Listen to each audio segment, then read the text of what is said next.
This is Wild on 7th, your favorite Wild podcast. Did you guys see this? This is unbelievable. What is that all about, Kinger? Get in here for the real thing. Like, let's get weird. Maybe I blacked out trying to figure out what was going on. Doubt, worry, fear, because that's what we're breaking the mold on here. Welcome to Wild on 7th, presented by Pilot Games. We're here until it's here. Welcome back to Wild on 7th, your favorite Wild podcast, presented by our friends at Pilot Games. Again, make sure when you're out at your tournaments and you've got that early 8 a.m. game and then you've got to wait around an hour away from home for the next game at like 5 o'clock at night, so you stop at the local establishment, grab one of their tablets, play their e-tabs. It's fun. It's entertaining. Not only can you win some extra do-re-mi, but your community wins too. They donate all the money or a lot of the money back to the community. So it's a win-win-win, Kinger. That's also what the Wild just seem to be doing right now. Win-win-win.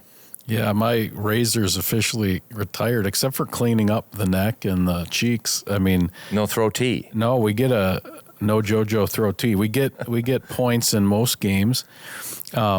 I'm not going to say it's boring, but I've never felt like this as a Wild fan where I watch the game. I have no anxiety, a sense of calm.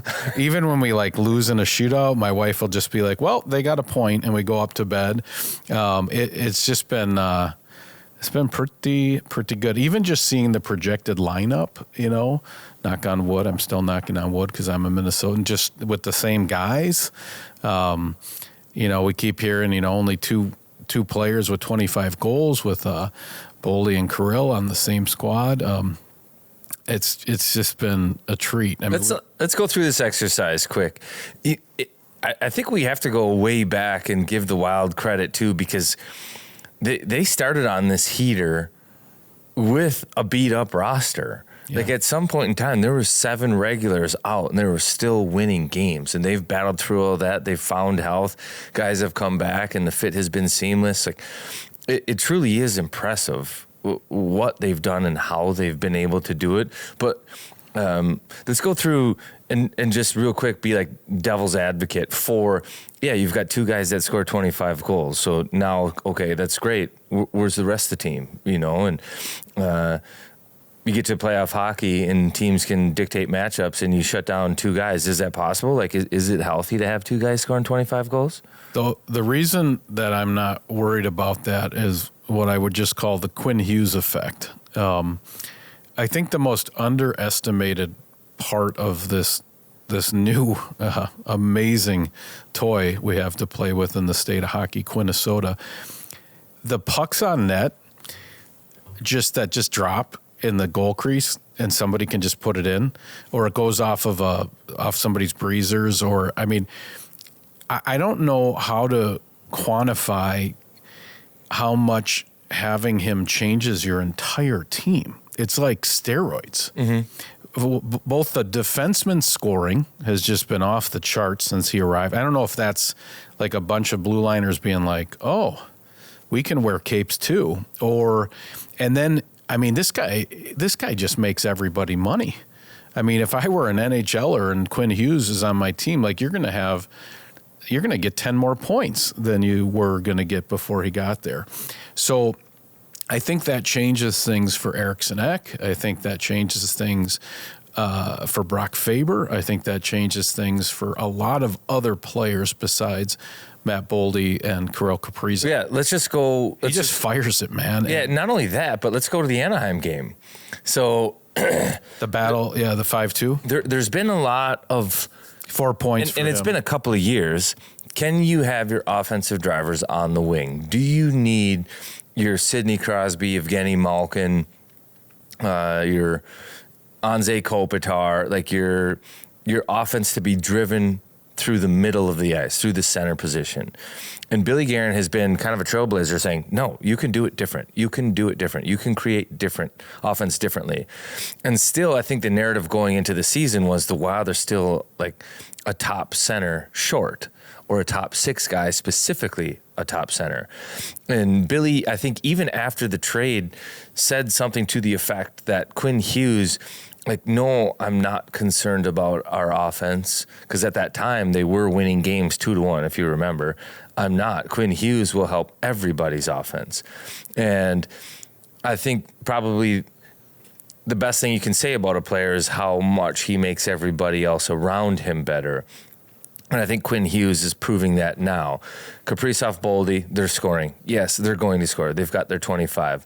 But how about Trenyon getting 2 goals? Who had assists on both those goals? Quinn Hughes. How about Yurov? 2 assists on Yurov goals. He almost got a hat trick. If you're the other depth guys on the Wild and Quinn Hughes is playing 27 minutes, half your shifts likely are going to be with a guy that can put the puck on your tape or deliver it to the net, right? So, and how about the long stretch passes? I mean, they don't even talk about it on the broadcast anymore all the time. Like, he'll pass it from behind his own net. I think he did it to Eck the other night, and they don't even mention it. It's like it's just assumed that this is something this guy does. So now, like, you can drive offense differently, and the Wild have found a guy that can do that. Where, we mentioned this too, all GMs say, yes, we need another, top 2 centerman. We need a number 1 centerman, but they just don't come around very often. They're not available.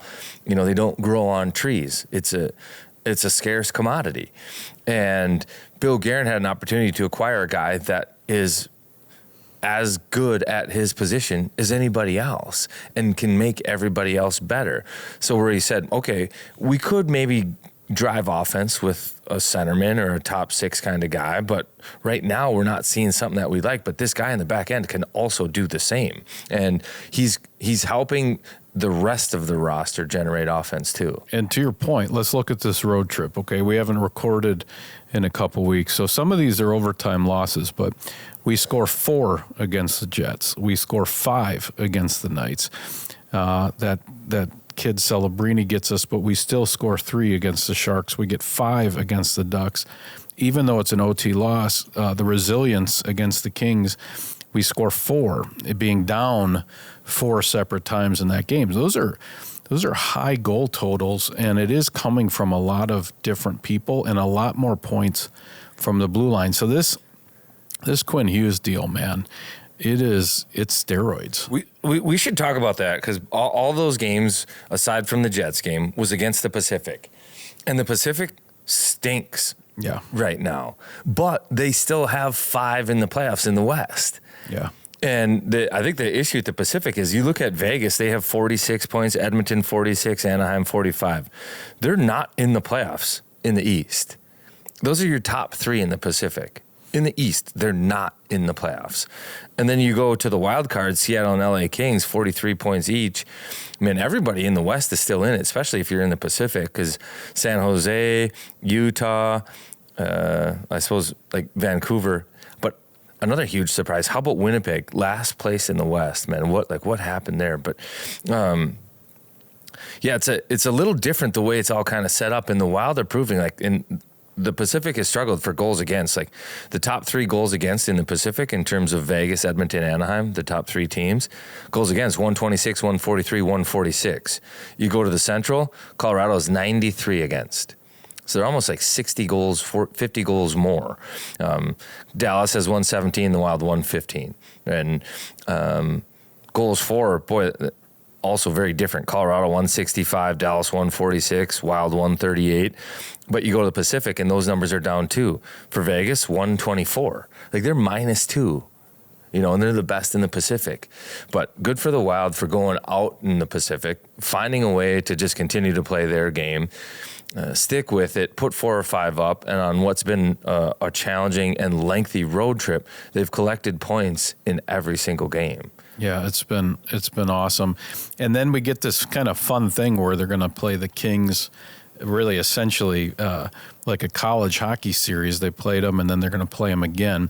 And I do think it could be spicy tonight. It doesn't seem like they love each other. And LA, to their credit, was playing a very kind of, almost like when they were winning cups. They were heavy.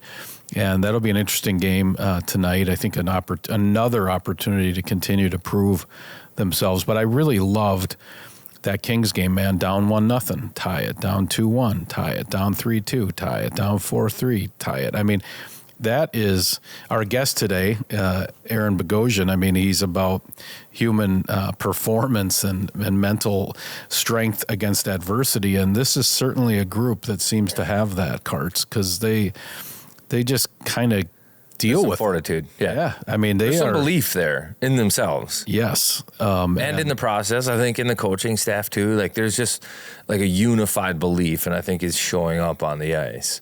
And I think that's probably cause for great excitement because that's when special things happen, you know. No, and the cart in front of the horse here, but it's been good. It's been great. I did particularly like that Jets game. There was just something about the overtime win with Hughes. I think it was Hughes, Boldy, and Kirill. Just that was like superstar, you know, in overtime. Just kind of like, okay, we are the Marvel universe. We have lots of good players. This is a fun time to be a Minnesota Wild fan. And then on the other side, just the stamina. It would be very easy to blink on this road trip. These guys have been gone a long time.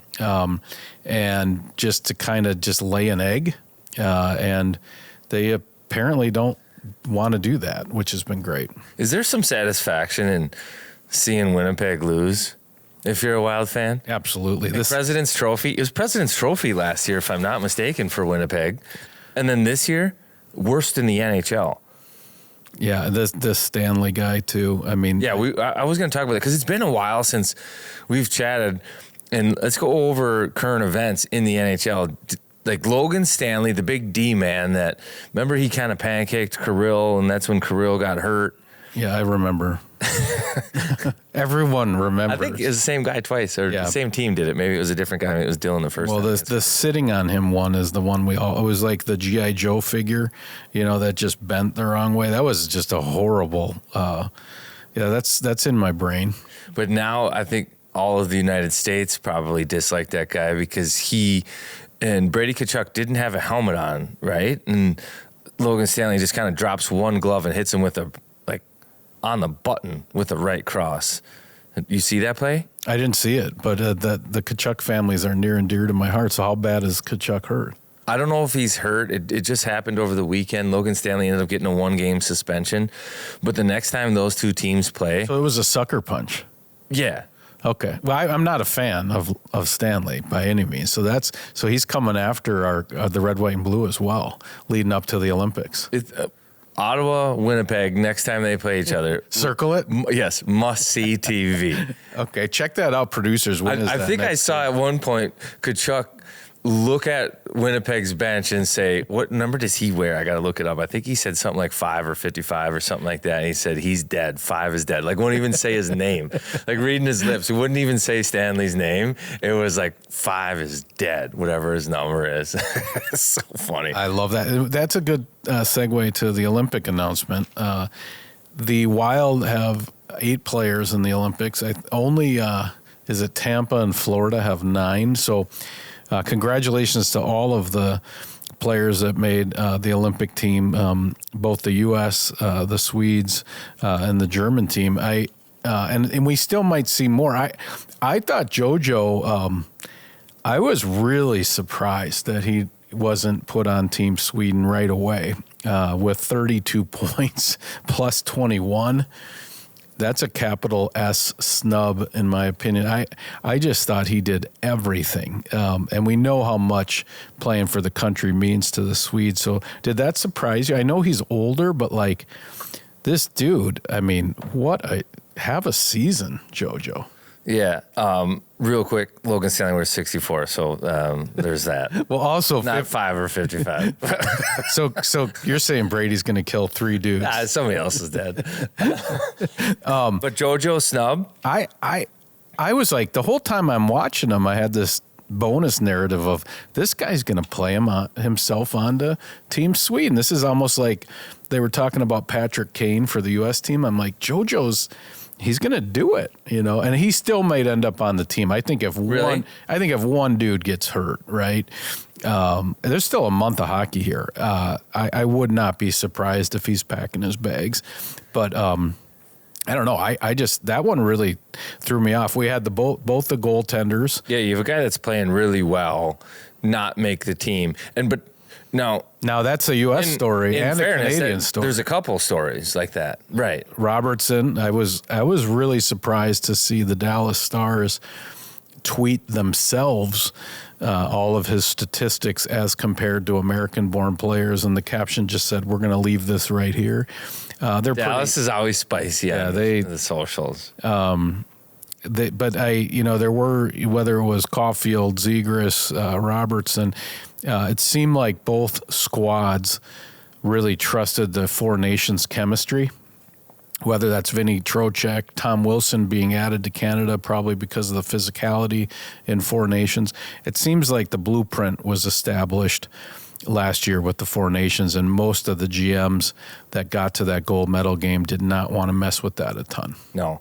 Hey, back to JoJo. Let's just go through Sweden's roster real quick and pick the guy he should knock out. Yeah, it is kind of tough. And with that, I think this kind of gives credit to Sweden a little bit. Like the Four Nations felt like it was very much U.S. Canada. Yep. And going into the Olympics, it feels like it's very much U.S. Canada. But these other countries are good.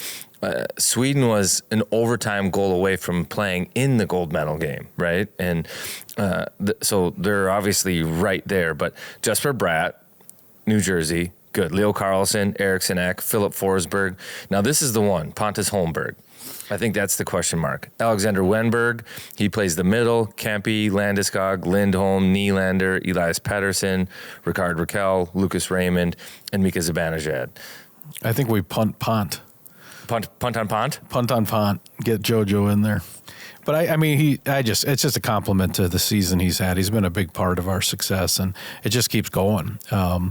It's been great. Yeah, Sweden's going to be nasty, as we saw in the World Juniors as well, which we'll get into. But yeah, do not sleep on Sweden in any international tournament. No, and what I think is probably occurring with Johansson and some of these other guys is, like, if we want to unpack it, and I'm sure others already have, but if you haven't followed any of the Olympic stuff, like Jason Robertson leads all U.S. players in points and goals right through the season, right? Like 4 out of 5 of the top categories. And he doesn't make it. Adam Fox, great D-man, one of the best offensive defensemen that America has had. On the Four Nations team, not on the Olympic team. Well, let's talk about him quick. I actually think Quinn Hughes and his health made Adam Fox expendable. Yep. So Adam Fox was probably always going to be on that Four Nations team, but Quinn Hughes was the question mark, and he didn't play on it. And now with Quinn Hughes healthy, we have our guy that can run the power play. He's going to be on the ice, and then what is Adam Fox going to do? And this is the problem. When you have a guy whose calling cards are certain parts of the game, and they won't be playing those minutes, it's hard to justify them being on the team despite the fact that they're all-world players. Adam Fox is an all-world player. But if he's not running your top PP, if he's not your PP guy, you're not doing him any favors or your team. Now, Robertson's the same. I think he's a guy that can score, but I don't know that he's the guy that kind of drives offense himself. And who in the U.S.'s top 6 are you going to take off of that team and put Jason Robertson?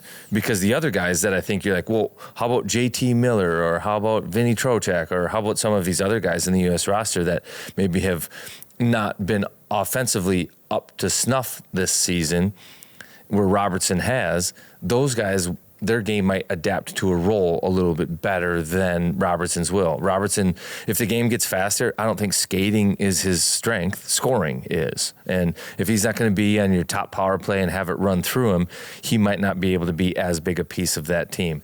Now, that's where I think Johansson it's a little bit interesting because he does do a lot. He's a one-man breakout. Yeah, he can lug the mail. He can kill a penalty. He can supplement any line, So he is a Swiss Army knife kind of, and surprising a little bit that he's not there, but maybe you're right. Maybe he, in the 11th hour, he makes his way in. So the U.S. team drops Kreider as a forward, picks up Tage Thompson, who was the biggest snub from Four Nations. He ends up winning the World Championships with the game-winning goal. He's a monster of a man. I think that's the one that Billy probably shakes his head about at Four Nations, maybe the only one. He gets on the team. It seems like Trocheck is the guy in the comments that everybody's questioning, but everything I read is that it's him and Miller together, boyhood friends. So they're trying to put these little sets together. You got a couple sets of brothers on the team. Now you're going to have Faber and Hughes potentially playing together. You got the couple Rangers together. So it seems like to build a team quickly for a short tournament, they're trying to find people with chemistry together. And some of that chemistry is from last year in the Four Nations. These guys, who's going to sit around the pasta table in Italy and it's not going to be weird? Because we don't have time for it to be weird. So if Vinny's boys with JT and they're all rubbing each other's head and they did it last time together, then let's not mess that thing up. And Canada pretty much the same. They add Celebrini, no Bedard, no Schaefer. They add Tom Wilson, probably because of what went down in Four Nations, and he's a good player. But they pretty much, everybody kind of ran it back, those top two teams. Yeah, I think there were some changes on Canada too. But the two comments, Tage Thompson, Bill Guerin has said, you want to play in the Olympics, the Four Nations? Go to the World Championships. It starts with the World Championships. Like you can't just pick and choose when you're going to show up for Team USA and we're going to pluck you when you're available. And so, again, he follows through, I think, good leadership, says something, delivers it. Tage Thompson has a good tournament, and boom, it mattered. I think it mattered. Maybe more so than the start to the season offensively. And so Tage Thompson earns his spot on that team. Good. With the JT Miller and Vinny Trocheck, I think more than anything else, it ultimately comes down to their ability to accept a role and adapt to it. Bill Guerin, all leading up to the Four Nations tournament, was, I think the team that's going to win this, because all these guys are number one PP guys, or which team can adapt and get guys to buy into the role that they have to play quicker. And I think that those guys now know, and Bill Guerin and U.S. kind of rolling it back with the same group, saying, hey, they bought into this role. Now let's give them another chance. Not much different than in the Four Nations. Canada and their goaltending situation was anything but confident. And Binnington was shaky early, but he had proven that in big games he can play good hockey and be a difference maker. And John Cooper sat there in front of the meeting and was like, he's the guy, he's the guy, he's the guy. Rode with him, believed in him, gave him a chance, gave him another chance, and went back to him. And in the gold medal game, he was dynamite. I think U.S. and Bill Guerin are doing something similar with this roster. Go do it. Now you guys are hungry. This is your endorsement. Go get it. And excited to see how that all plays out. But I think that it's very similar in terms of motivating and getting more out of your group, is doubling down, saying, I believe in you guys. It's the same group. Now go get it. I'll be interested to see who the netminder is for the U.S. Hellebuck was hurt for an extended period. You've mentioned Winnipeg at the bottom of the standings. Obviously an all-world goalie. He was our guy in Four Nations, but is it going to be Otter? Is it going to be Swayman? I wouldn't be surprised if that's a spot you might see a different player. Now, maybe everything changes with that lineup in front of you, and it's not the Winnipeg Jets. You're still the best goalie, and you sit in the net. I just don't know. I don't know how much the season changes your psyche. He hasn't been winning since he came back. Now, that's not all on him by any means, but that could be a spot where you see a change. Yeah, it could. There are a couple juicy storylines leading into it. I think the tournament last year was kind of Austin Matthews, Jack Eichel for the U.S. Both those guys, and I think Matthews is coming to life right now a little bit, but Eichel got off to a great start, and now he's just kind of like... He was hurt. Yeah, hurt, and it hasn't been gangbusters like it was at the start of the year. And you have a guy like Boldy who started... last tournament, 4 Nations with 12 minutes TOI, time on ice, in his first game, to leading all forwards in the gold medal game. Are they going to give more minutes to some of the up and comers? And I actually think the tournament probably rests on that. Which club will give more opportunity to the up and comers that deserve it? Will Macklin Celebrini, if he deserves some of these minutes, get him over Sidney Crosby? That's a big question mark. Will Boldy get it over Eichel, Matthews? He probably deserves it based on play right now. Will he get it? And I think the team that's willing to do that and can handle that and navigate those tough decisions is the team that probably has a leg up for the Olympics. Well, based on Celebrini, he haunts the Wild. I mean, this guy, he's terrifying. I would say if you polled Wild fans, the player they're most scared of in the league is Macklin Celebrini. I mean, every time when we were watching that game, people in the living room are just yelling. Like 71, like it just, no. And then when he goes off the ice, everybody's like, okay, we're cool. We're cool for like a minute. It's good for like a minute. I mean, he is awesome. And, yeah, I think you're right. Who's gonna actually do the eye test instead of the resume? Yeah, and say, hey, this guy might be the next, next great one. So let's have him figure it out. Let's let him be great here at this tournament. No, I think it's going to be fun. Did you go to any of the World Juniors? No, I didn't, and I was waiting until the medal rounds to sneak in there, so I didn't go to the preliminaries because we had our own tournaments going on. But boy, unfortunate. Yeah, both the U.S. and Canada out. U.S. out early, though, too. Quarters. Losing the quarterfinals is the worst, right? Because if you get to the semis, you're playing for a medal either way. Not that, I mean, some of these teams have a terrible attitude in a bronze medal game. We've seen that over the years. I think the Finns are the best at winning bronze medals. They probably work with Aaron Begoian. But there's something about the quarterfinal, man. Losing is just the worst. It's just... unless you went really bad in pool play, I mean, that's the toughest L to take. But unexpected. The Czechs were nasty, and they're mean and they're good. They were good. I watched that game. They were out shooting them. I was just looking. I was thinking because there was that crazy Ravens Steelers game on at the same time, so I was trying to balance it. But I was looking at the metrics. I'm like, it's not like they're stealing this game. They're just winning. Yeah. They're good. They were good. They countered really well. Both those games were good. I was sitting there with my wife watching them, and I thought to myself, gosh, like just look at when there's something on the line, and this isn't a dig on regular season NHL games, but those games had me glued to the couch, and you talk about great hockey. It was great hockey, and there are mistakes out there, but it was like must-see TV, the final few minutes of Canada and Czech, and then similar for Sweden, Finland. That game was dynamite. You watched that at all? That was the shootout, yeah. The shootout, yeah. And there was a 4-on-3 in overtime. Finland should have won that game. They should have. They've got to be like, oh my gosh. And then in the shootout, they had 3 chances to just score or make a save, and it's over. Didn't happen.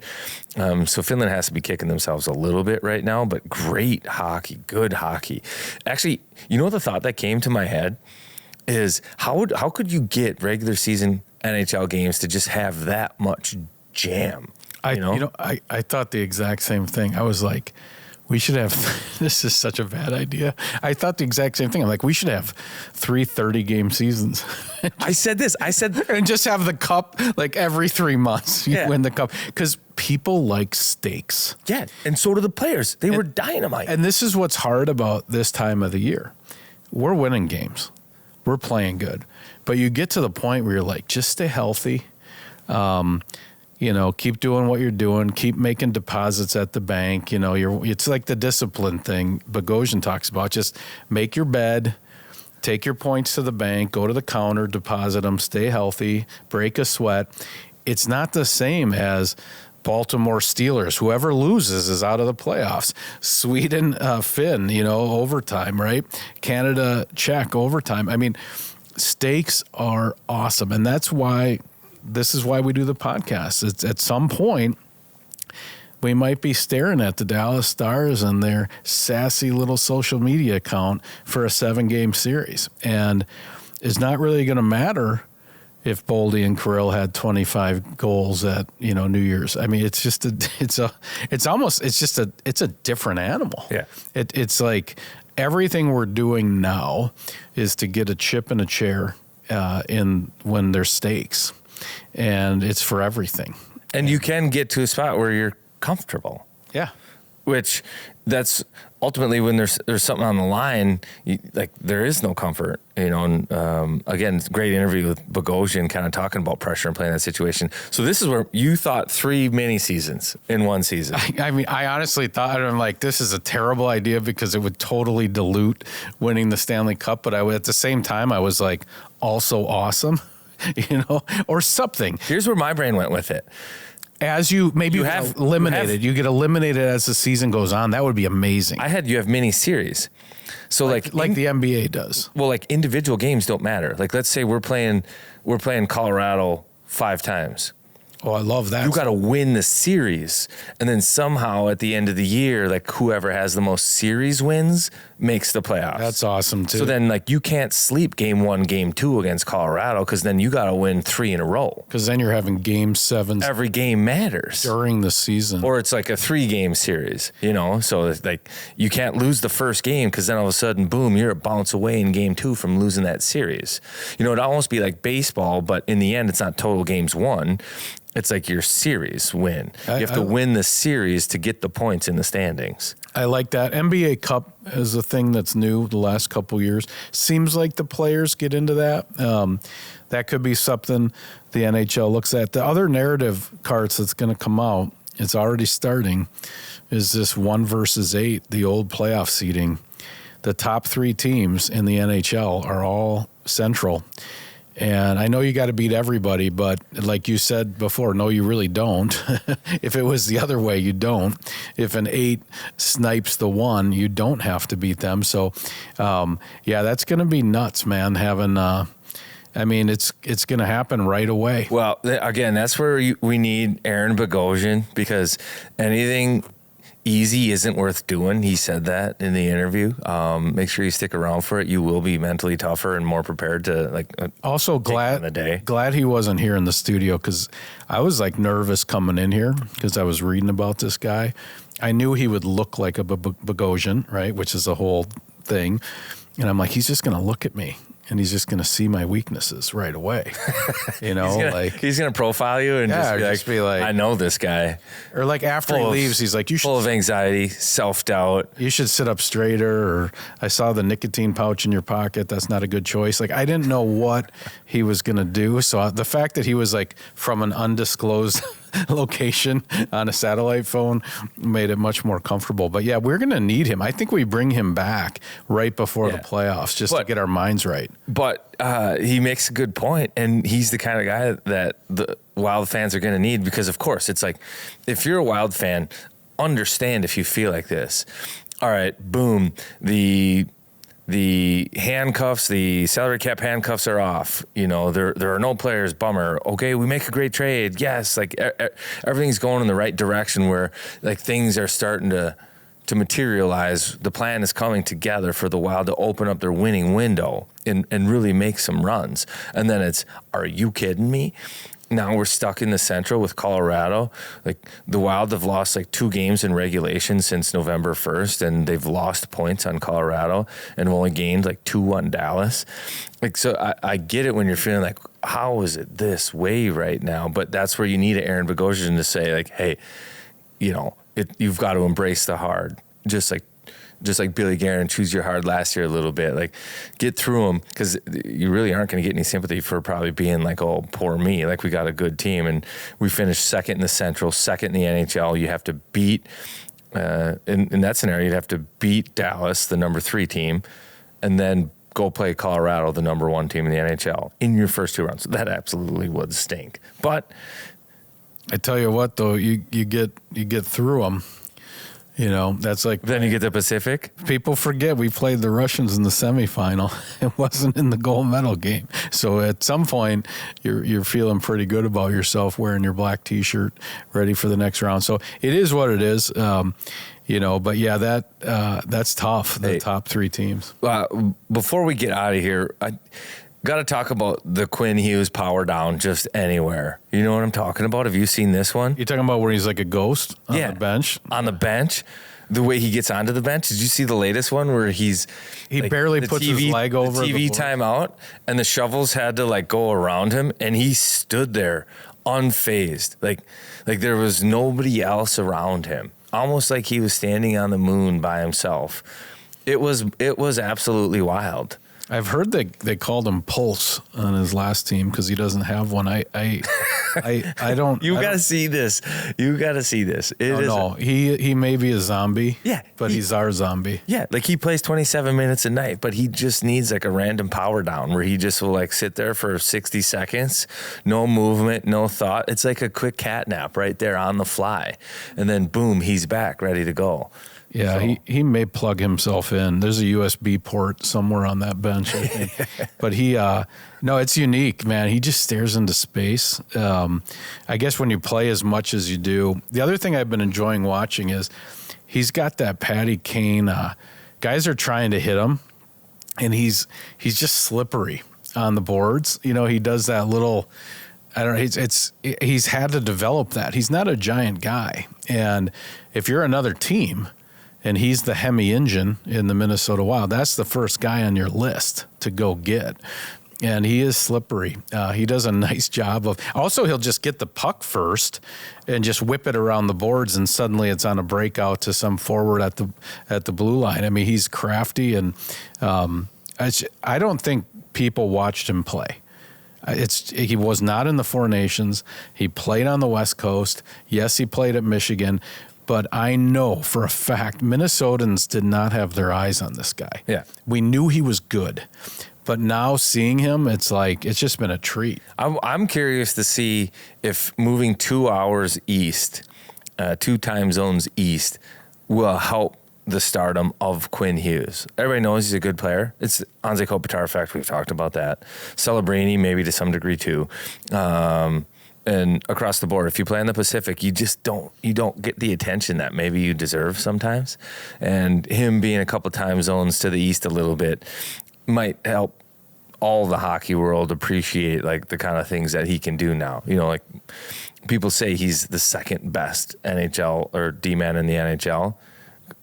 Maybe that's only because Cale Makar lives a couple hours, or at that time, 1 hour east of Quinn Hughes. So food for thought there. But tough night in general last night for the Hughes. Did you see little brother Luke? What happened to him? 2 own goals in one game? Yeah. In I don't remember where they were, but yeah. So New Jersey Devils, 2 own goals, getting booed by his own fans. So he must great time to trade for him, by the way. Yeah, go get him. Just grab Luke. Go get him. Buy low, sell high. Jack wouldn't even see it coming. Yeah, Jack's out with Tate McRae in Soho, and next thing you know, 2 of the brothers are in Minnesota. That would be the ultimate Billy move. On that narrative, do we think Billy? The narrative in the media seems to be there's still another move. Ryan O'Reilly's name's been out there. Obviously, a warrior, good face-off guy. But we've got great chemistry happening right now. What's your take on what we see? I guess, when's the trade deadline? Is it after the Olympics? Yeah, I think so. So what do you think? It's usually the first weekend of March. Seems like Billy would 20 games to go. Billy would do it in January, though, probably. Make a move? Yeah. He's fast. I think the new trend is like you don't wait till the deadline. If you want to do something, do it. I think the trend is if you have a guy that you want, pay to get him. That's right. Don't settle for plan B if you think plan A is a difference maker. And I do think that Quinn Hughes falls under that category. But he may have to wait, and he may have to settle for plan B in the next with the next player, just because he might have to wait for prices to drop or different things. Like I think the Wild are limited on their assets right now because of the trades for Juracek and Quinn Hughes on what they can give up. So if teams' asks aren't willing to go down before the deadline, I think they might have to wait until the deadline. But I think if Billy could go secure his guy before the deadline and he's comfortable with the price and has the assets to do it, I do think he absolutely would do that. You think you see another big move? I don't know. I think that define big. I don't know. I would say Ryan O'Reilly's big. Yeah. You know, some guy. Yeah. Some name. You know, not like two guys you have to look up on the internet and go, oh, he's 56% at faceoffs. I'm talking like names. Yeah. I think so, because I do think if they're looking for top six, so help and depth in their top six. Anybody in the league that plays in the top six of their team, you probably know. You'll likely know their name. So do I think that it would be a big name player? Yeah. Do I think that it's going to be another like Quinn Hughes? No, I don't. Not somebody like that. But would a Ryan O'Reilly fit that bill? Yeah, absolutely. You know, and I think there's other guys. It might be a wing too. It might be somebody on the wing, not necessarily just a middleman. But Hearts, the Wild have had great goaltending lately. No rebounds. If you had to vacuum something up, if you needed a little HVAC, that's not a vacuum, is it? What would you go with? I would vacuum our friends at Aquarius Home Services. Hey, no, listen, I'm excited to start a new year and sharing my enthusiasm for Aquarius Home Services, and I know they wish you had a happy new year as well, Kinger. We've certainly had some roller coaster weather this winter, bitter cold, snow, some rain that has killed the ODR. Let's talk about that at some point. But with this Minnesota winter we're having, I'm hoping you are not relying on that, well, not so reliable furnace. Here's the fix for 26.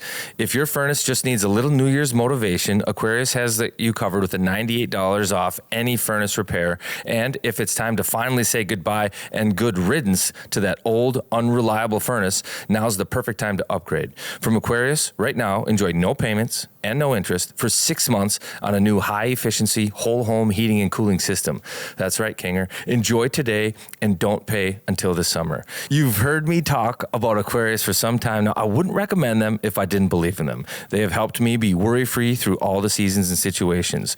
Whether it's a furnace repair, your water, they've got you covered. Aquarius Home Services, they're just a click away, aquariushomeservices.com. Kinger, tell us about our friends at Cub Foods and what they've got after the holiday season with all the extra hams in the freezer. Well, I can build on the fix in 26. I thought that was pretty nice. A lot of people are probably trying to eat healthy this time of year, trying to have a reset. Maybe they're doing dry January. Head into Cub, get that protein, get that salad, get the bottles of water, get the lemons to cut up and put in your water if you're trying to cleanse, whatever you're trying to do to put your best foot forward in 2026. Cub has it all, and they have it at value. They're one of us. Check them out. Shop happy. Nice work. Yeah, that was good. No, I think we should leave your whole read in there the way it was, just to kind of see you going through adversity, since this is the Bogosian episode. See, I did want to, so we haven't seen each other in a couple weeks, so can you just give us a little bit of a ODR, holiday, youth hockey, like maybe a rose and a thorn? Where are you at with things in your life? ODR, a little more labor than love as of late. The weather has been tough. It's been like rain first, then snow, then cold. So you just kind of have to leave it. Then you've got to do a bunch of work to fix it. Then it happens again. That's what the routine has been like. Is it getting used? It's not as much. Yeah, because little kids don't even skate on the outdoor rink. It's just for you. It's basically the bees. Yeah, and it was getting used, but I think you have to have buddies over. The kids are realizing this. If the kids, they've learned this. If they say, Mom or Dad, we'd like to have so-and-so over to skate outside, the answer then becomes... Because it makes you very happy. Yes. And then when they bring the friends over and all their hockey equipment, they say, "Oh, we're just having so much fun inside. We don't want to go outside." Yes. So they figured out how to get to yes with all their play dates. So I think we had 1 million kids over the holidays. But yeah, the rink did get used, and it's good it's out there because if nothing else, the kids have fun with their buddies. How's the orange and black doing? The 10s and the 12s. Good. We. Okay. Dangle Fest, the great tournament. Yeah, ran in Tony Scott. And the 10s played probably 4 of our best games of the year and lost them all. Okay. All 3-1. We were great, just couldn't win. We had chances to win, ran into some good goaltending, couldn't score on our chances, hit posts, not making excuses. The girls played their butts off, just couldn't win a game. You can build on that. Yeah, and they came out of the tournament and they won their next game by a landslide, so they're playing good. The 12s, yeah, they struggled. The tournament was set up. They had their first game against Chaskatchan, who went on to win that tournament, and they dropped that one in decisive fashion. They got beat 6-rip, and that was kind of the tournament. So they couldn't get out of their pool play after losing that first game of the tournament. So it was kind of like, wah, wah, wah. But yeah, it's all right. Sorry I asked. But, it's going to be... You wanted trophies or teddy bears or something better? I was hoping. It was more of this. Wah, wah, wah. I was hoping for a little bit more. And then in New Year's, are you doing anything? Are you going dry January? Are you doing anything? Or no resolution for me. Okay. Yeah. Is this one of those questions where you're looking for a reciprocal question? No. I think that's great. Yeah, no resolutions for me. Yeah, you don't like that I'm a sober stuff? October kind of guy. I know. I thought that was so interesting. That's a tough month to do it, right at the start of the hockey season. Yeah, I choose because it's harder. Oh, because you have that. It's convenient for everybody to say like, yeah, New Year's resolution, I'm going to get on the treadmill or this or that. And it's crowded at the gym. Do you see an uptick? Oh, yeah. I did find out there's a thing called Quit Friday.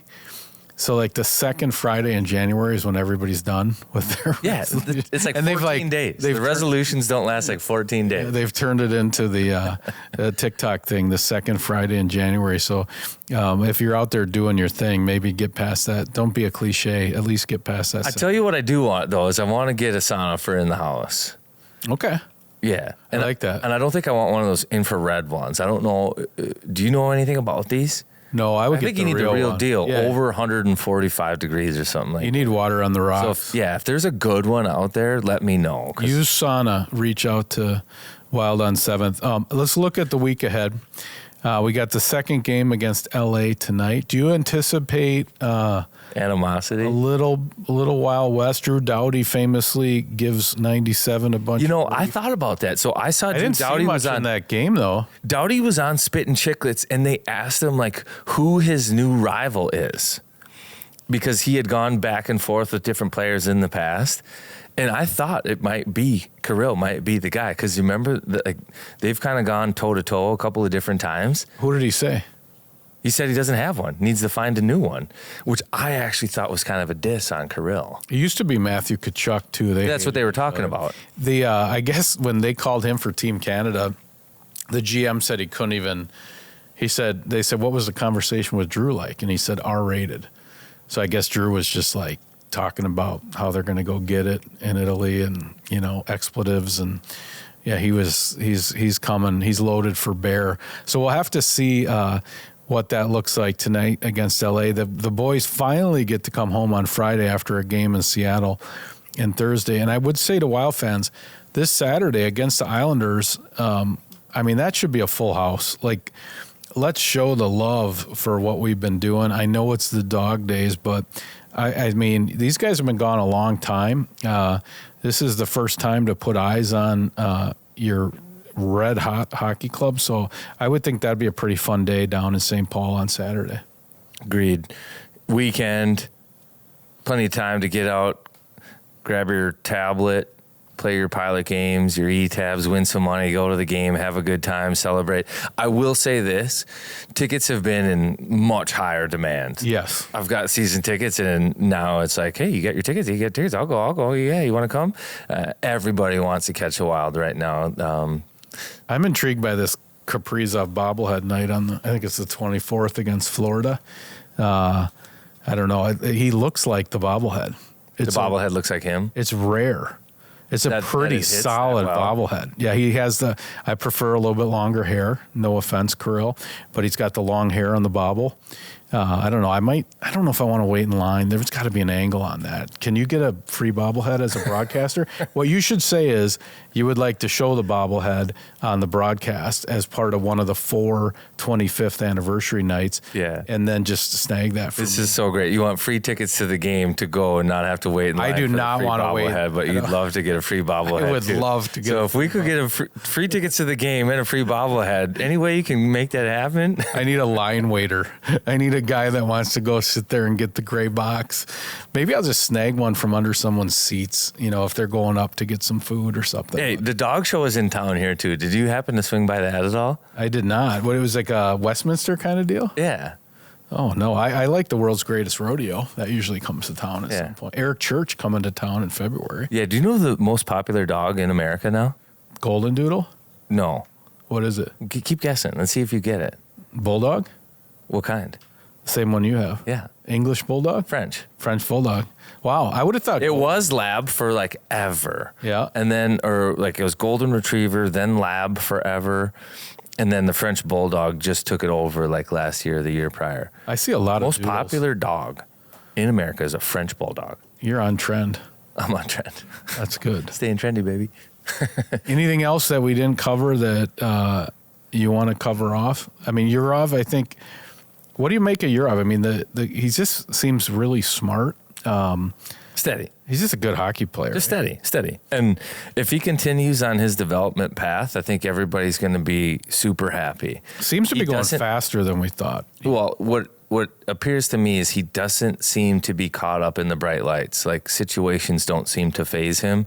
He doesn't seem to be nerved or nervous by he's playing in the NHL, that he's in North America, that there's a language barrier. He just seems very focused on whatever it is that he's doing, and he's good, solid, and making good plays. And I think if you kind of from the start of the year till now put the season into trimesters, each one he's gotten like better. And you've seen offense develop a little more. And if that keeps going, pretty exciting. Yeah, and quicker than we thought, which has been great. Hey, hold on. Yeah, there is one more thing that we've got to get to. And I know you're purposely trying to forget this, even though you won the last match, but we've got to get to Wild Trivia. Oh, great. Let's do it. Score is officially 4-8.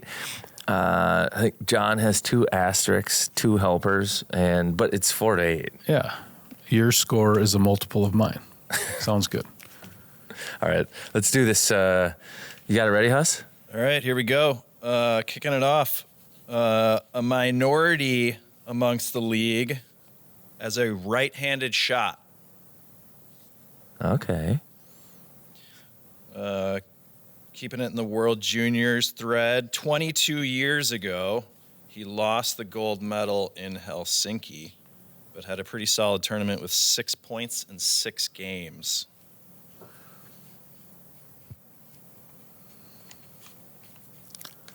Wow. 22 years ago. Currently wearing a jersey number never worn in franchise history. Whoa. Currently wearing a jersey number, presumably on another team, because he's got to be an alumni. Can't be a current player. Correct. Okay. Okay. I thought you meant current player, too. I was like, the only one would be Brent Burns. Well, I can figure this out, maybe. Okay. So he's wearing an exotic number.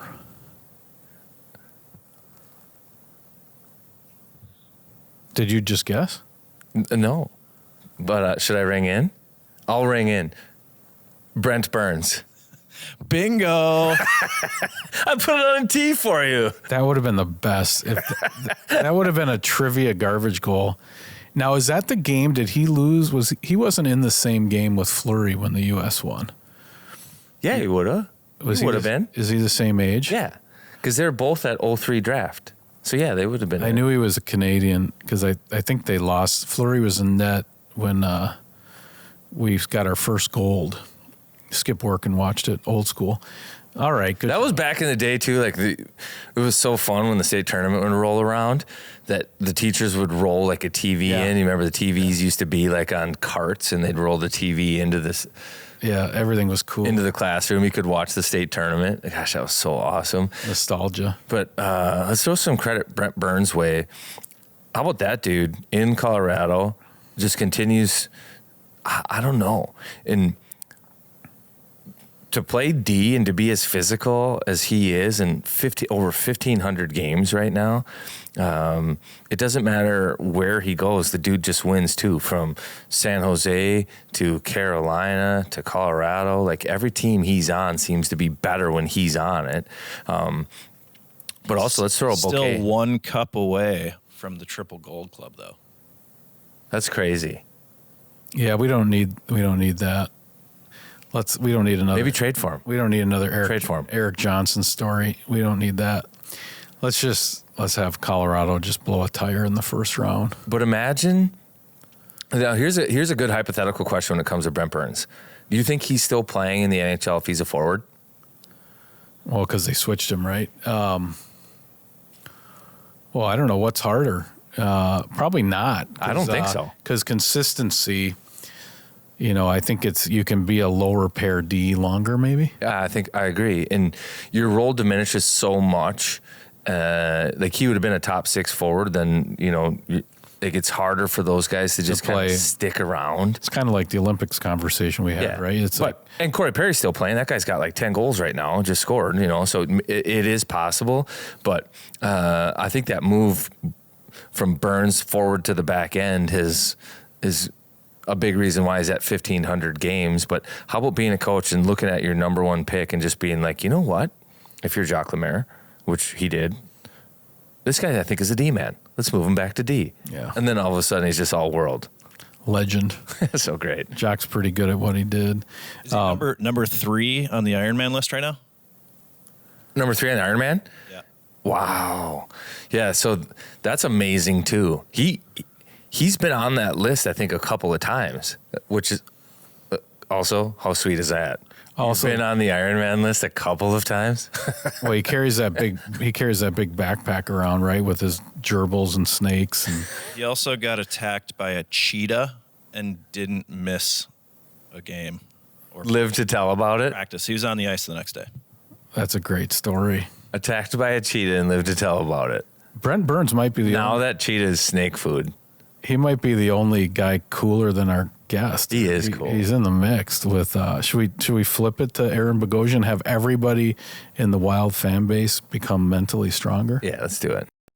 All right. This interview is sponsored by Buchanan, like all of our interviews. If you want to earn your clean, you're starting the new year tight, lean. Get some of their soaps. Get some of their body washes. Their shampoos. Their aluminum-free deodorants. Head into your Target. Get some Buchanan. What a guest. Hey, I was thinking about how to introduce this guy. I'm sure he's going to hate this, but I would say if you had a problem with your wife or your girlfriend and they ended up dating another person and the bio said former Navy SEAL, human performance specialist, hockey player, big brother to one of the biggest dudes on the Wild, the most interesting man, Aaron Begoian is here, human performance specialist, helping the Wild with culture and character. Welcome to the program, sir. Thanks a lot for having me. Hey, I got to get into it. So you have other siblings too?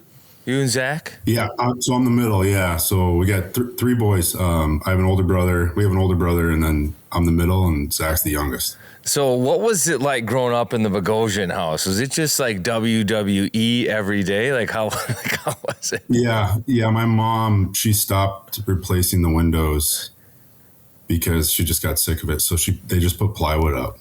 That's so great. For the windows. It was just, we just beat each other up all day, and it was great. It was awesome. And we had older cousins too that took care of us, and it was awesome. So what's the gap in age? So I'm 3 years older than Zach, and then my older brother's 2 years older. So there's actually a healthy little gap. So if there was some wrestling going on, there was some brothers with some serious advantage. 2 or 3 years is a big deal. I mean, as big as Zach is now, like you'd be shocked. He was really small growing up. Like he was like 5'7" in ninth grade. So he was always the small guy. I always watched out for him, So I had an advantage on him for quite some time until he turned 16, 17. And then he grew like crazy. So he's a big boy now, so I can't really do the things I used to do to him. Yeah, no doubt. I want to hear about Dad. So Messina, was that the town you guys grew up in? Am I saying that right? Yeah. Yep. Messina. Yep. Yeah. So they called their dad Iron Ike. He ran a cleaning company, and I guess the boys used to carry these mats in the heat. These were like man-child Bogosian children carrying like mats out of the, when we were, I guess, doing coloring books, they were doing, work. So what was Dad like? I guess you got a lot of your character examples and sort of what it meant to be a dude from Dad. Tell us about Dad. Yeah, I mean, my dad is an extremely hard worker, blue collar, family-run business. And he taught us from a young age to work hard, and we had to work at a young age. And from the time that we could physically pull something, we were pulling mats out of washers and dryers and throwing them around. And I mean, we couldn't do certain things until that was done. So yeah, he taught us a lot doing that. And he's the hardest working guy I've ever been around. He's never going to stop working. He's not going to retire. His father was the same way. And then my great grandfather was the same way. So it's just a thing in our family that, it's a family run business. So obviously you got to work, and it's not going to stop. He's not going to stop. And it's something that I learned a lot from, is just working hard and watching him do that growing up. He was a great role model and example. So with that, you guys grew up like physically tough, but mentally you guys are go-getters and goal getters too. Like you set your goals and it seems like the whole family achieves them. Like, were there lessons in like mental toughness growing up, like, in those situations? Yeah. I mean, our dad, he was hard on us, like growing up, like you had to be tough. Like he would just do certain stuff with us to test us and see if we were going to quit. Just work. Like he trained me from a young age, like physically, and he would do certain things with me, and I'm extremely grateful for it. But I mean, there was times when it was extremely hard mentally just to get through some of the workouts. But it taught me a lot. And yeah, no, he just taught that, you can control the way that you think, and your perspective on things. And that's really what it's all about. And you can make anything in life hard. It's just the way you think about it and how you get through it. And if you keep pushing, you're going to get through it. So that's the biggest thing he's taught us. Well, I like that. Good segue here into last year's motto for the team was choose your hard, right? Where everything is hard. Eating fast food is hard. Eating, because it's hard on the body. It's hard to find the energy. Eating healthy food's hard because you got to be disciplined. Like everything is hard, and you have to choose your hard. Like, where did that come from, and does that resonate with a guy like you? I don't know if Billy thought of that one or what, but no, it definitely resonates. It's what I think about, like perspective and how you want to, like you're choosing your hard. Listen, like your thoughts dictate your emotions and your emotions dictate your behavior. So it all starts with a thought. So you're choosing to think a certain way, and it's going to make you feel a certain way, and then you're going to act on it. So you can, in any situation, you can make it really hard or really easy. It's just the way you look at it. I wanted to ask you about mindset, because I'll do that. I try to do that, flip the switch. Maybe you wake up, you got some anxiety, you're worried, and you try to just mentally flip the switch. Do you have any sort of things you find yourself telling guys over and over again, kind of your bumper stickers, your phrases that are helpful to people, that you say time and time again? Yeah, I mean, whenever someone might be, struggling, maybe not scoring or just maybe going through a tough time, because there's obviously ups and downs throughout a season, I I really try to, have them focus on the path that needs to be taken to even get the opportunity to get a result. Like the destination is never reached if the path is never taken. So I say that a lot to the guys, and it's because it's true. I mean, a lot of people think about the result, but they don't think about the actions that they need to take to even get the opportunity to get the result. So focusing on the actions, not so much the result, that's what's really going to help somebody out. I think there are times too, though, where like things are out of a player's control a little bit, and how do you bridge that gap mentally with the player where they're like, I understand the path, but I can't, for example, the path is through this ice time and I'm not getting that ice time, or situations like that. Right. Yeah. So the biggest thing for them is, they have to take advantage of the opportunities that they're given. Like if you listen to Tom Brady when he was like early in his career, like he was getting like 1 or 2 snaps of practice, and he tried to make those reps the best reps that he could to get better and to feel good. That was like his practices were like his game, right? So it's really just like looking at it through a lens, like practice is a way to get better, really focusing on that, having that your mindset going into a practice. And then obviously, if you're not getting ice time, like you have to make the most of your opportunity though. You have to, and you can't look at it as a negative. You have to look at it, this is the opportunity that I have and I have to make the most of it. Yeah, I wanted to ask you, you said something before the call that I just think our listeners would just think it's so cool. You were a Navy SEAL, but you're not going to talk about it. And in today's world where everything's look at me, here's what I ate for lunch, here's what I had for breakfast. What does it mean, that culture that, if you were to share stories, suddenly you're out of the group? Like what's that about, and how is that different and special in today's world? Yeah, I don't know. It's not for social media or anything like that. I have really good friends that I've served with throughout my career, my best friends, and it's just not worth anything, because how the media can go. Like it can go any way possible. They can spin your words however they want to spin it. So it's something that I just won't talk about.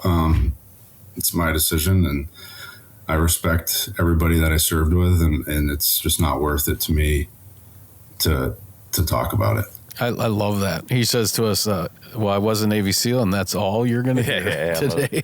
Well, go ahead. I want to ask, you work with a couple guys, and pretty prominently, and we've interviewed both of them, and I think they're great cases for the work you do. So Marco Rossi, had the deal with COVID. He's not with the Wild anymore now, but really, I think worked on his game the entire time he was here. And then Wallstead thinks he's going to be in this 3 goalie rotation, gets set down. We interviewed him, and Ryan and I, after we interviewed him, we're like, this is a guy in a hurry to be great. He was a serious young man. So can you just talk a little bit about both Marco and Jesper, how you help them deal with adversity, and obviously both of them had success? With him, the big thing, when he first came into the league, there's a lot of hype on him, right? He was first round pick, high pick. So the expectations obviously are there.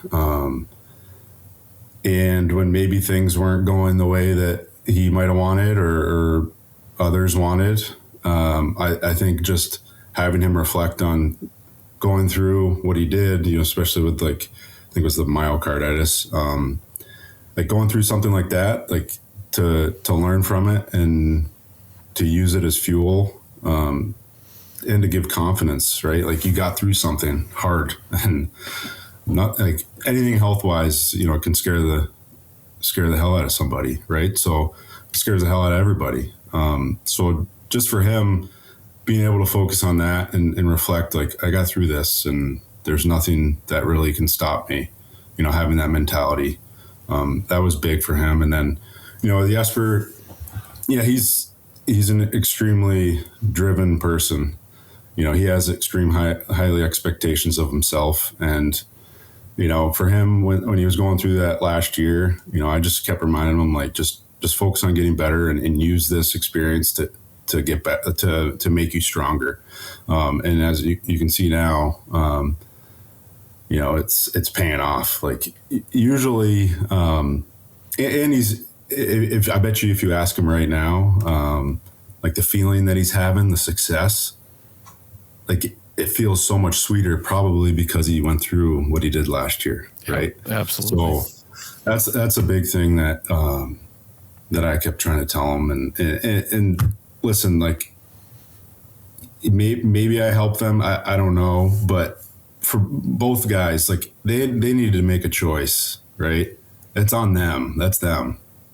So they made a choice, and like they were going through it, and they made a choice to get over it and adapt and overcome and help themselves out, right? And they looked at it a certain way, and that's what's really what I'm proud of is, I talk to all these players, but it's really them that they make the choice to do these things.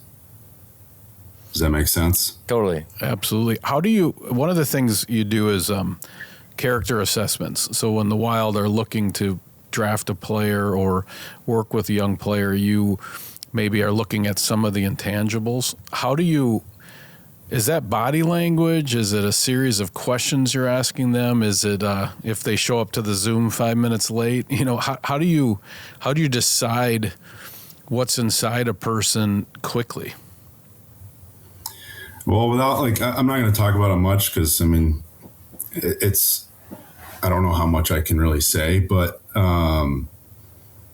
yeah, I mean, it all goes into it, like we talked with the scouts, they see them live, obviously you see body language, especially when things aren't going their way. And then obviously, yeah, I ask a series of questions at the combine and throughout the season and then just making calls on guys and finding out what their reputation is. Cause I think that's the most important thing is reputation. And as you guys know, like these kids are so well trained now. With interviews, right? Like, yeah, and you only get 10, 15 minutes with them at the combine too. So it's not much time to really get to know somebody.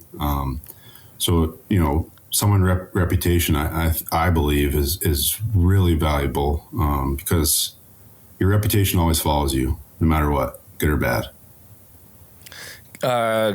I like that thought. Kind of probably scary for a young kid to have to think about too, and you see kids at the draft have to deal with that kind of stuff. But bouncing around a little bit, first, thanks for the service. And we breezed over this a little bit, but give us your career path from, we talked childhood and then you got into Navy SEALs, don't know how old you were when that happened, into the performance coach now.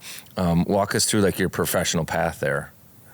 Yeah, so I went to college at St. Lawrence, played hockey there for 4 years, and graduated, played in the American League for Springfield that following year, and then played in the Coast for Florida Everblades and Toledo Walleye, and then I finished the year off in Peoria Rivermen in the American League, and then I played one more year. But, when I graduated college at 24, and I knew I wanted to serve. I wanted to be in the military, so my clock was ticking. I played, so I knew I was only going to play like maybe 2-3 years of pro hockey at that point, because I wasn't a spring chicken. I was an 18-year-old guy starting his pro career. So yeah, I decided after my third year, like I'm done. I'm going to join the Navy. While I was training for the Navy, I coached at Union College for a year. And joined the Navy and did 9 years. And then, a couple of years, or 3 or 4 years ago now, Matt Hendricks reached out to me. Because I had met him when I was visiting Zach in Minnesota, because he was living there in the summer, maybe like, I don't know, almost 10 years ago now. And we kind of always just kept in touch. And he reached out for me to come in and talk to the development camp. And I just, I saw it as an opportunity to come in and see if I can be a part of something. And originally they just wanted me to come in to talk to them one time. And, Karts, I know probably you had motivational speakers throughout your career, right? Come in and you never see them again, right? People buy in for maybe a week, maybe 2 weeks. Some guys don't even listen, right? So, I just saw it as an opportunity to be involved and really try to help an organization out, and not just come in one time. So, I came to development camp and met with some of the players and met with Billy and met with Judd Brackett at main camp after that. And we just and Brad Bombardier, and it kind of just has evolved from that point. So yeah, this is my 4th season now with Minnesota, doing the mental performance stuff and then, evaluation of players for the draft too. And are you loving it? Do you enjoy it? Like, does it fill you up? Yeah, no, I enjoy it. Definitely. It's different, right? Like what I was been doing the last 9 years, but, like the physical, I enjoy doing physical things. So that's one thing I really do miss. So I try to do certain things just with my buddies or working out. Like it's been a big part of my life. So I don't really have that anymore. And the pressure of performing. But no, I do enjoy it. It's great to work with young guys. They're so impressionable and they're sponges. And, when you see, just having a relationship with these young players and you see the results, it's rewarding and I really enjoy it.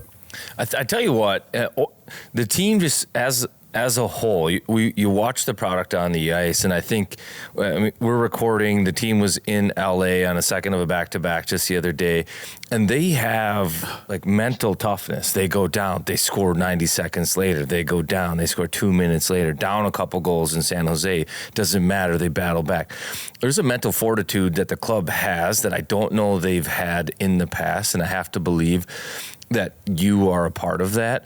But I'm also curious, like, how does it work? Like, do you dress the whole team? Do guys come to you individually? Like, how does that portion of it work? Like, who and how you decide to work with and when? Yeah, so it's like the work I do it's relationship driven, not forced.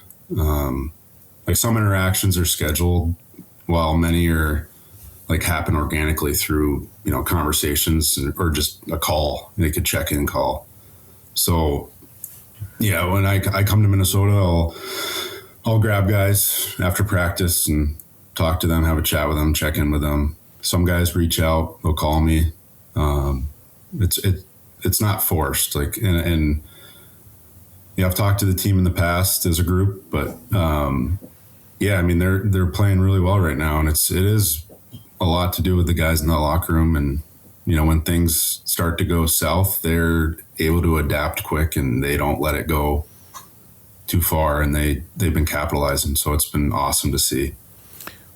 You spend so much time helping other people get motivated. Where do you get your motivation? Are there books you've loved? Are there podcasts you listen to besides this one? Where are you getting your kind of, who helps you? Well, my father, big time. He's just always been there for me. Yeah, that's the big thing. And he's taught me, and not so much like being motivated, it's just like being really disciplined. You hear it all the time, like motivation isn't there every day, but discipline, if you're disciplined, you'll show up every day. Right. So, that's what my dad really taught me. He's that person in my life that, I can always go to and talk to him, and he's always there. So this is a high tech question. So when your brother wins the cup in Tampa, okay, they take the cup out on boats.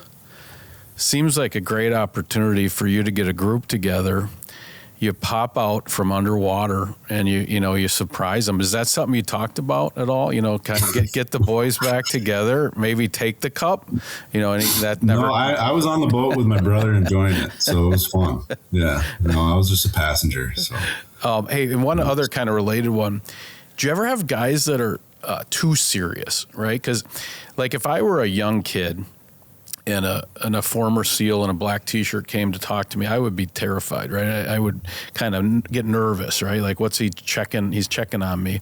Do you ever have players where you have to just tell them, like, hey, man, just relax, lighten up. Yeah, I Or mean, do you get to do the opposite of what people would think ever with guys? Yeah, I mean, like I always try to build a relationship first, so then and instill the belief in them, and then we can have those hard conversations eventually, right? It's not like first time I talk to somebody we're going to get right into it. It's a process. So just trying to get that relationship built with them, and trust and consistency is key, really. And that's the most important thing for me. Is I want these guys to trust me, obviously, or else, I'm not going to be doing my job, right? So trust is the most important thing. I have to imagine you know a thing or two about pressure, and you're working with kids and guys that are great, if not better than great, at what they do, but sometimes those things fall apart under pressure, in the biggest of moments, and when the most is on the line. And then sometimes people succeed through pressure or in pressure. How do you prepare guys for that? Because I think you look at the Wild squad now, it's a group with some young talent that are pushing, and they're probably going to be in more pressure-packed situations here in the next couple of months than they have been maybe in their careers. So how do you help prepare them for these pressures, and what do you see in those situations? Well, pressure is a good thing. Usually when there's pressure, it means you're doing something like worthy, right? Because nothing easy in life is worth doing. So yeah, pressure, it's like everyone says, it's a privilege. When pressure is not there anymore, like people want it back. They do. Right? Like the pressure of, like example, like you're on the power play and you got taken off, but when you were on the power play, it was your job to obviously try to score a goal for your team. And then when you get taken off, that pressure's not there anymore, but of scoring, you don't have that opportunity anymore, but I guarantee you that person wants that pressure back. So just viewing pressure as a good thing, like you want it. And once it's gone, you're going to want it back. I promise you. And I miss the pressure of doing certain things all the time. But that's just a part of living and getting older, and you don't get to do the things that you used to do. And I'm sure, Karts, you probably miss playing, the pressure of playing. Like it's a good thing, right? It's nothing to be afraid of. I like it. With the Bogosians, you can always count on great facial hair. Yeah, they're dudes. Great facial hair. Good hats. Now, this is a podcast, so there are some listeners, but we've got Aaron with the video. You can check it out on YouTube. Great beard right now. Salt and pepper. Looks like a complete stud. Like the hat, too. What's the hat you're wearing there? Yeah, so the hat I'm wearing, it's a Warrior for Life Fund hat. It's a veteran-founded nonprofit based here in Virginia Beach, where I live. It supports service members, veterans, and their families dealing with both visible and invisible wounds. They do incredible work using performance-based programs like therapeutic and adaptive hockey, integrated brain and body care for traumatic brain injury, resilience training to help people recover, reconnect, and continue performing in life after service.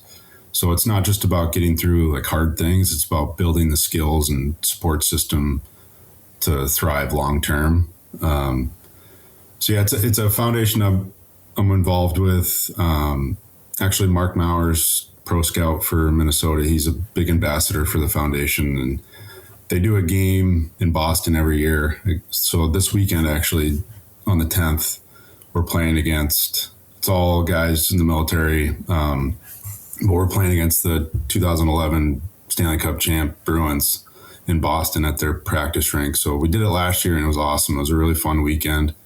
And then they also do a game out in San Diego every year with the Anaheim Ducks, which Karts you should try to get involved in so you can buzz around there.